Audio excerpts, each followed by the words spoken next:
Alright, wet day here in Fiji. Well needed. My board and wing over there. Wing is out there drying. Slack line. Got Kitty hiding under the table. You say hello to everybody.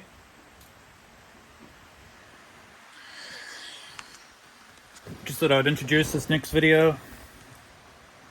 It's got some paddle ups. It's 4 different sequences of me paddling up here in Fiji.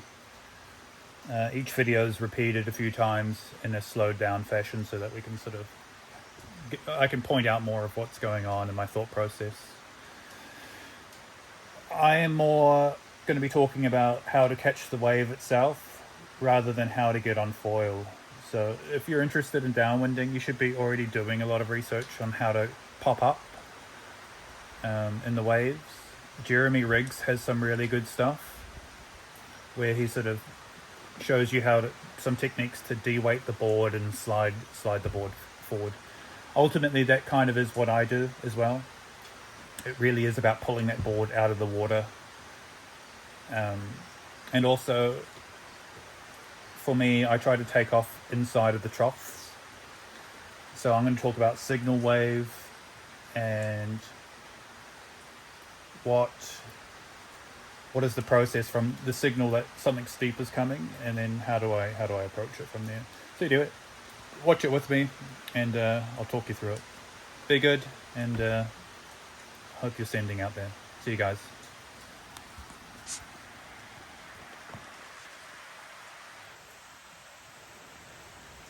Hey, Kitty. Kitty. Kitty. He's a good boy. Okay, so here we have 4 different paddle ups at various different speeds. So we'll start off at real time and then we'll move into some slow-mo to see what's happening. But basically I want to point out my wave selection. What is the signal for me to try and paddle up? What am I looking for, and where does it happen? And basically the paddle up, as you're seeing there, happens within a trough. So between 2 peaks, I'm starting my paddle as early as I can at the very first moment of that peak passing under me, and then I'm trying to get on foil before that next peak passes under me. So this wave here has hit me. That's the signal wave. That's letting me know that something steep has happened. Waves being waves, they are often repeated, and you can rely on that. It doesn't always occur, but it is very often that it does. So you can rely on that, I would say, and that's how I do it anyway. I never look behind me. I never look at what's coming. It's all about what hits the board, what can I feel in the water. So here we go. This is the first signal that a wave is something steep is coming. That's just run under me. It causes the board to tilt, pushes the board a touch. I could try get foiling inside this trough, but it's too early and I haven't had enough warning. But I definitely know a next one's coming. So right there, you can see the nose of the board is high. That's as early as I can start paddling for the catch sequence. And then between that moment and this peak passing under me is all I have to work with to get on foil. So that gives me about 6 to 8 strokes in the size bump. So we'll watch it one more time, slower.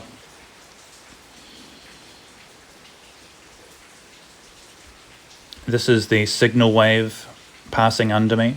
This gives the board a shunt. It often puts me off balance because it's so steep.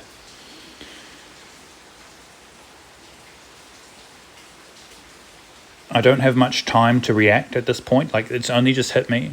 So trying to catch this trough here, inside this trough here, is not really possible. But I know that there's going to be a repeat. So I wait, and now I'm ready. So I've felt that signal. I've had a couple of seconds here go by. And now as this next one hits me, this is my initiation. Paddle in the water for stability. And then when that nose is right at the start of that peak there, that's my first power stroke. And now this is where everything happens inside of this peak. I'm just going to do big, powerful strokes. Try to get that board moving forward, break the suction of that swell trying to pull me up. pulling the board out of the water, and then the second half of this trough is the downhill. And so if I've built enough speed and done my job right, this is where I can peel the board from the water. I have that runway in front now. I've got a couple of meters there of downhill. If you're trying to get up in flats or running up a peak, for me, it's not possible. So I try to time my sequence so that my takeoff happens on the steepest part of the wave, basically. So I hope that makes sense. All that is happening within the space of one wave period, and whatever that is for you at that time. So back to full speed here, different angle. Thank you, Alison, for this drone footage. There we go. That one's created a bit of a bowl in front, and I've got a huge runway there available. At least flat, but pretty much all downhill. So watch this 2 more times. Quite steep terrain. You can see why it's so hard standing up out there with all this going on. That peak has just passed under me, and now I'm going to chase that thing down. So there's a peak there about 3 meters ahead, which has actually faded and left a runway behind it. And now I'm trying to get up while it's all downhill here. And that makes life so much easier when you've got a long, I call them runways, in front of you. And that's often what I'm looking for now. So that peak has just passed under me. I think that was the signal that something steep is coming. So I'm starting some paddles, mostly for stability at this point, and just trying to break that static energy.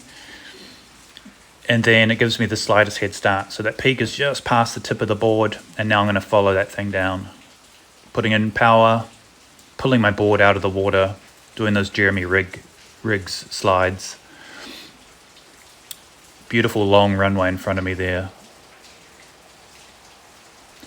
You can see the swell wanting to pass under me, but I'm already up on foil. But if I wasn't at this point, there's a worry that, and it often happens, if you're not fast enough, that next swell passes under you and ends up in front of you, and it becomes an uphill, and you might as well just call it quits for that takeoff.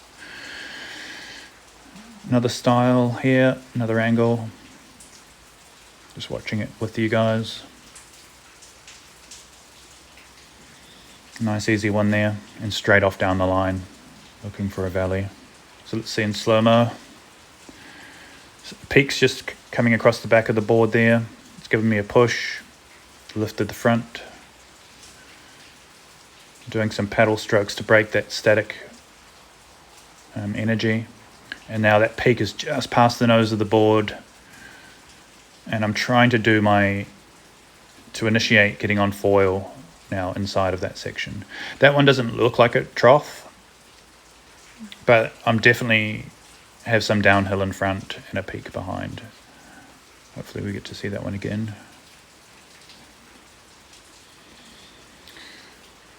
So this bump is hitting me now from behind, giving my board a shunt.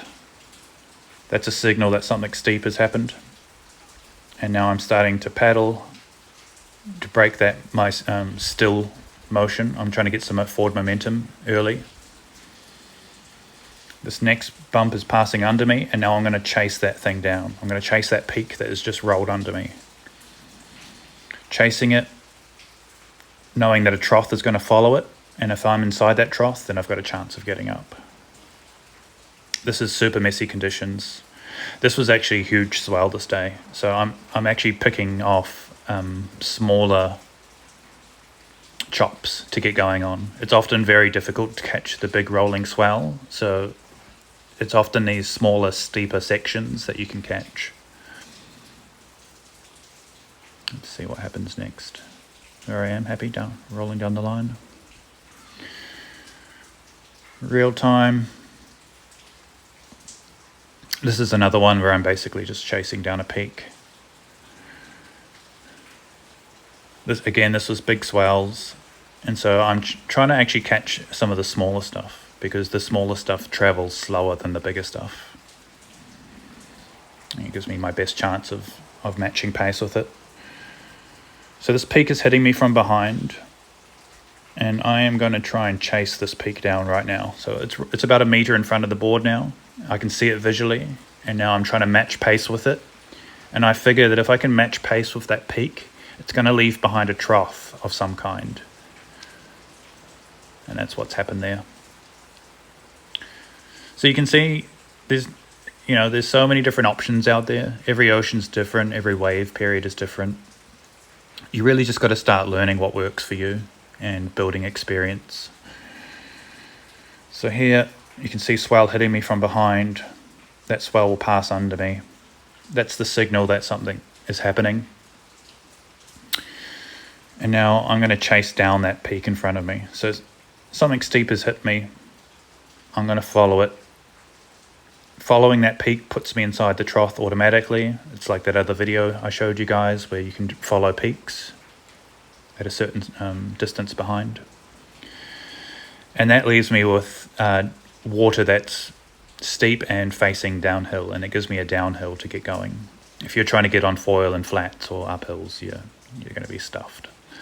So anyway, I hope that you can get something from this, maybe watch it again and apply it to your own foiling. See ya.